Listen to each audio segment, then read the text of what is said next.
When Jonathan and Ellie Whitaker left Chicago for the Golden Hills of Los Angeles, they weren't looking for a haunted house. They were looking for history, charm, and something that felt cinematic.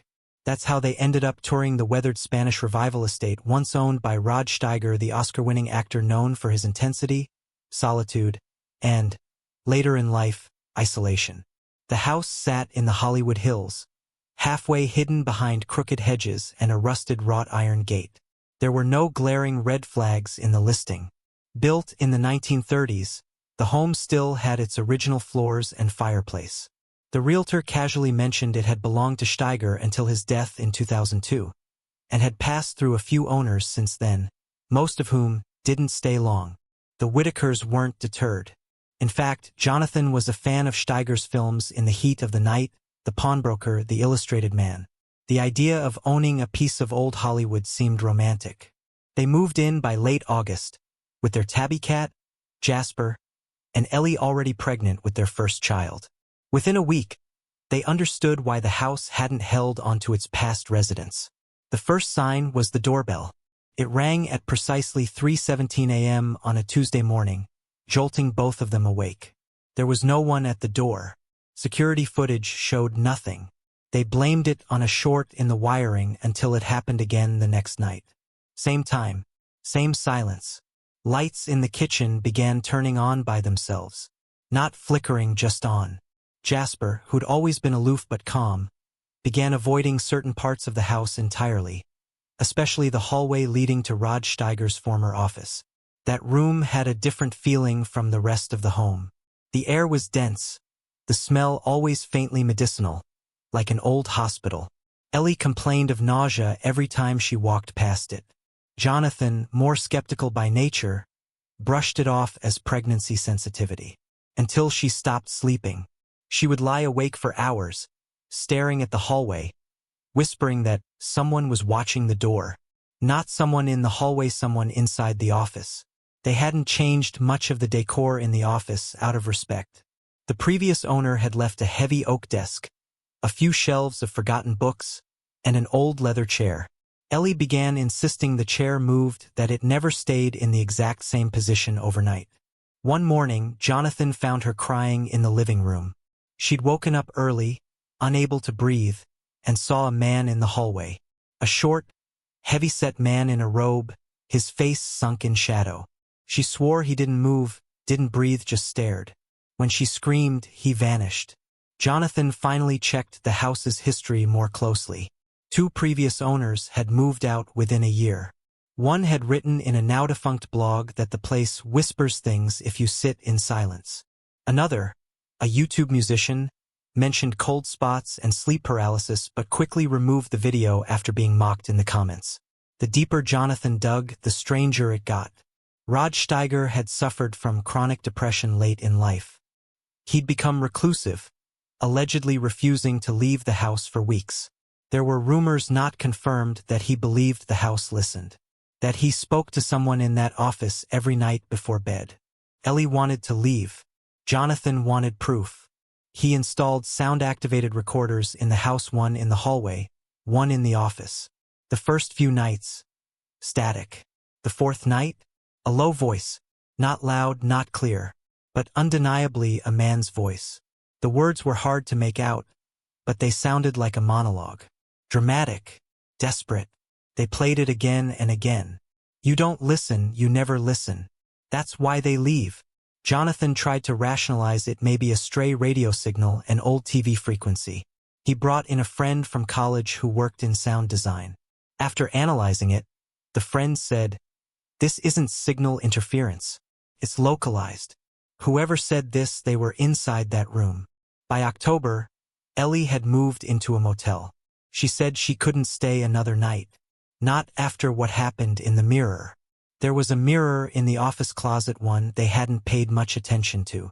Oval, framed in brass, discolored with age. Ellie swore she saw someone else in it. Not behind her, in place of her. She described a face, heavy-lidded eyes, mouth open as if mid-sentence, like he'd been caught halfway through a monologue. His expression wasn't angry, but mournful, lost. After that, she refused to step foot in the house. Jonathan, shaken but still clinging to logic, decided to take a final step. Remove the mirror, the desk, the chair. Purge the office.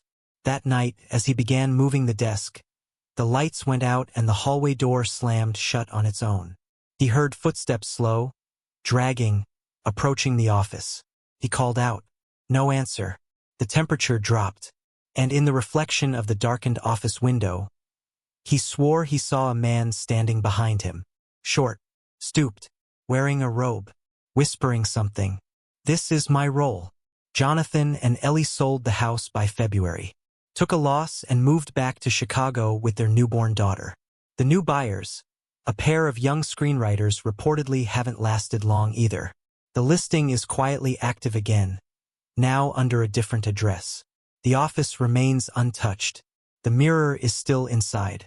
And locals say, if you drive past the house just before 3:17 a.m., you might see a light flicker behind the upstairs window, like someone preparing for one last performance. Don't forget to subscribe and like if you liked this story. It was mid-March when the house went quiet again, the kind of quiet that isn't peaceful, but held. A waiting silence. Jonathan, now alone in the property for over a month, had stopped unpacking. Most of their things were still in boxes, stacked along the hallway in increasingly crooked towers. The kitchen was bare but for a kettle, a few dishes, and 2 jars of coffee. The baby's room remained untouched, closed tight, as if the air inside might damage it. He spent most of his time in the living room, where large arched windows let in slants of pale sunlight during the day, but which became black mirrors at night. He'd taken to keeping the lights low not out of fear, but habit. Felt wrong to light the house fully. Wrong in a way he couldn't explain, like stepping into a church and whistling. The house noticed too much. The sound recorders still ran every night, but he'd stopped listening to them. He couldn't bring himself to any more. The last clip he'd played 2 weeks earlier hadn't just caught a voice. It had caught breathing, close to the microphone, rhythmic, slow, as if someone had leaned in to speak but never quite said anything. The breathing had gone on for nearly 5 minutes. Since then, he'd left the files untouched, still recording, still saved in his laptop, but unopened. One morning, before sunrise, Jonathan stood in the backyard, or what passed for one. A terraced slope of dry earth and cracked flagstone overlooked the canyon, the fog laying low and heavy in the folds of the land. Behind him, the house loomed with its clay-tiled roof and faded stucco skin, its windows black and still. Rod Steiger had died inside those walls. The fact never left him now. He didn't know the details, the obituaries were vague, only that the actor had passed away there in his final years. Largely forgotten, surrounded by prescription bottles and VHS tapes. His last performances ignored, unfinished. Jonathan imagined him sitting in the very same office, speaking to no one, pacing lines into the floorboards like a ghost trying to rehearse its own death. He hadn't entered the office in over a week. The door was always closed now. But even with the door sealed, he'd often hear things inside: soft thuds, the faint creak of the chair, and sometimes, though he trained himself not to react, a voice, low and muttering, as though reciting from a script only it could see. Then came the dream. Or if it was a dream. He woke in bed one night, utterly alert, as though someone had snapped their fingers in the dark. The house was still. His bedside clock read 3:17 a.m. Of course. But what woke him wasn't sound. It was presence. His eyes adjusted slowly. The hallway outside the bedroom door was dimly lit from a street lamp bleeding through the stained glass over the landing. In that flickering half-light, he saw it.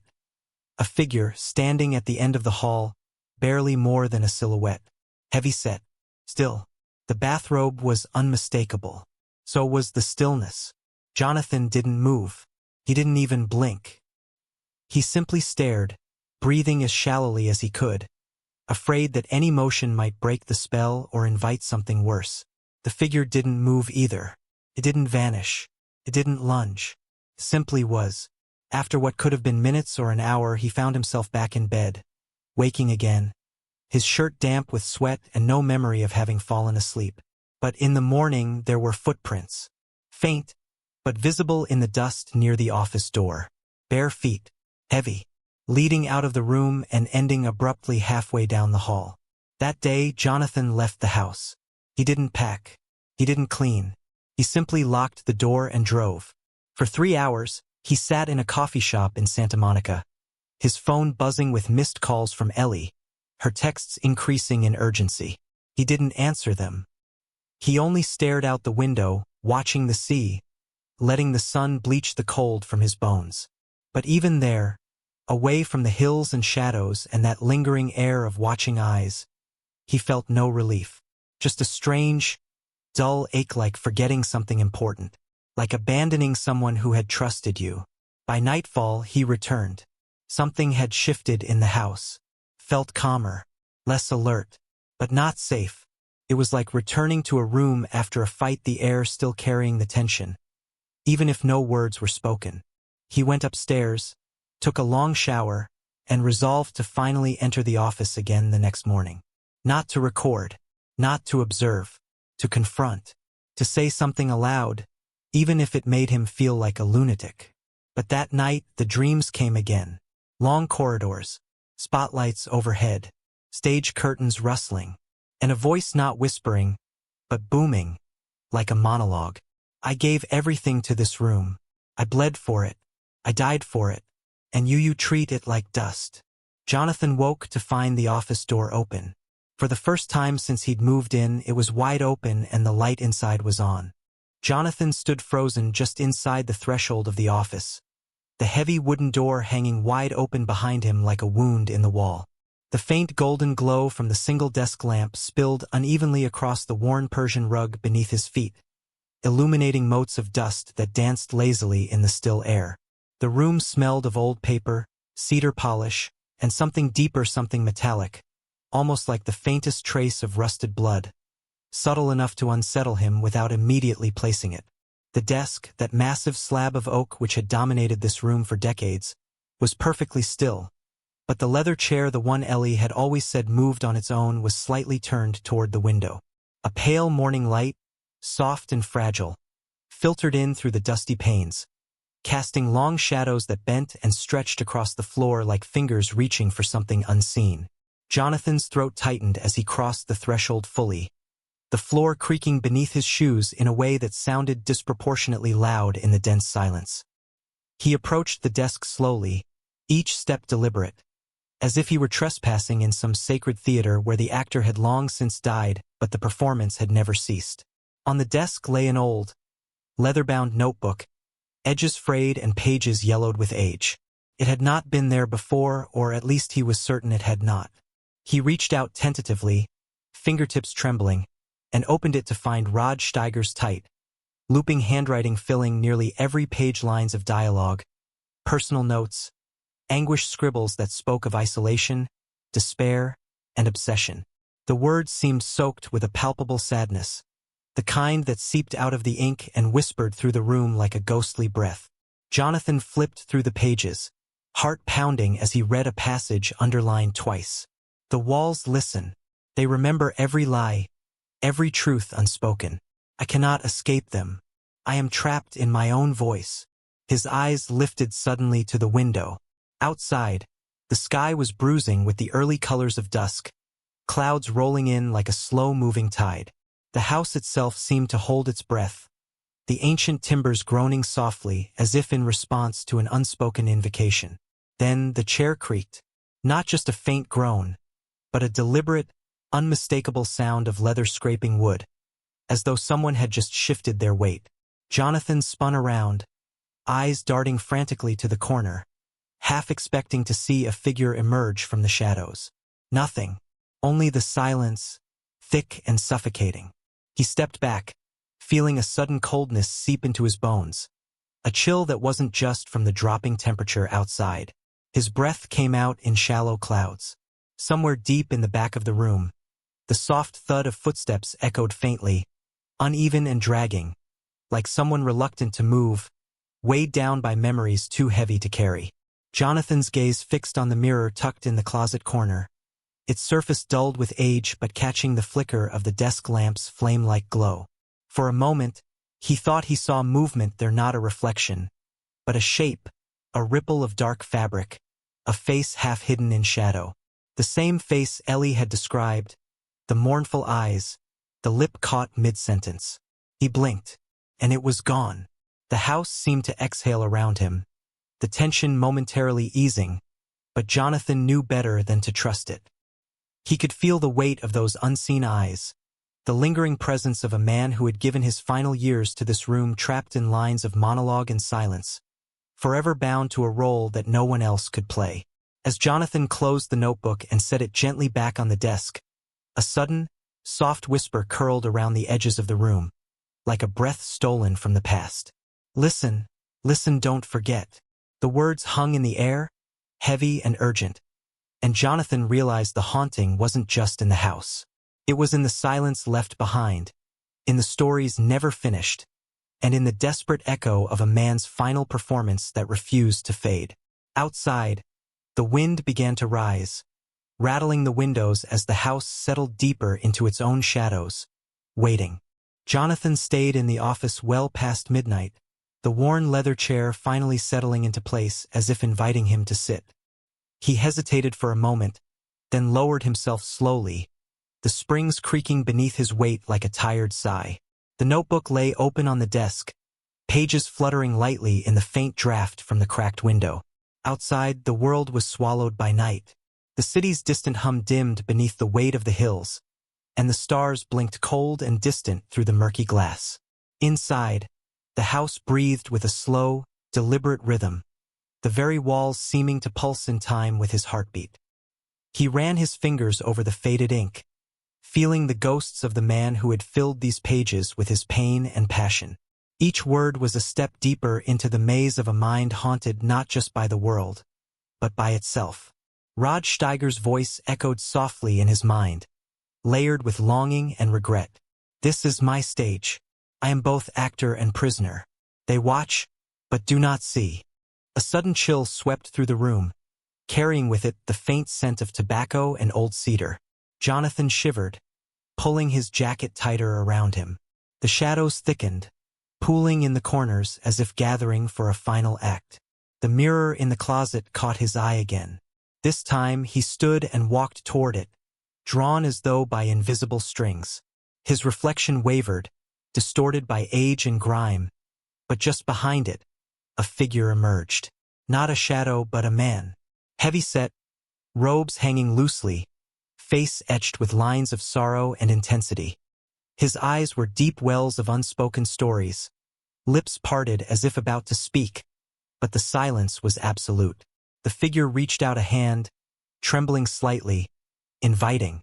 Jonathan felt a lump rise in his throat, a flood of empathy for the trapped soul who had poured his essence into these walls. A man who had lived, suffered, and died here, desperate to be heard, to be remembered. The room seemed to contract, the air thickening with the weight of that presence. And then, in a voice barely more than a breath, the figure spoke. Do not leave me to fade. Remember. Jonathan nodded, tears prickling at the corners of his eyes.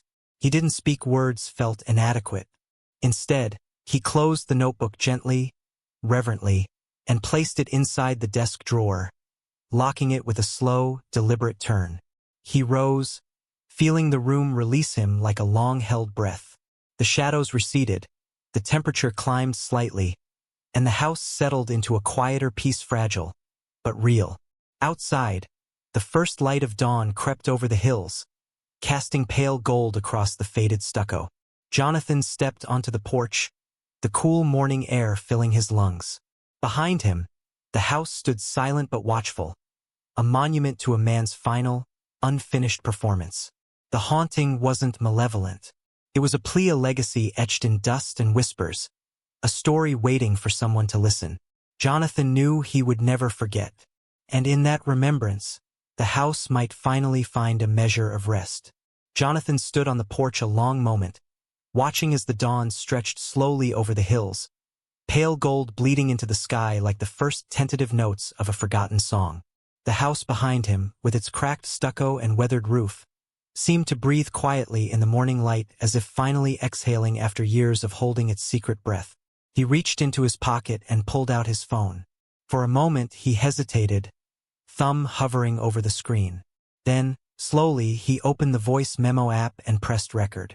Softly, almost reverently, he spoke. This house, it's not just a building.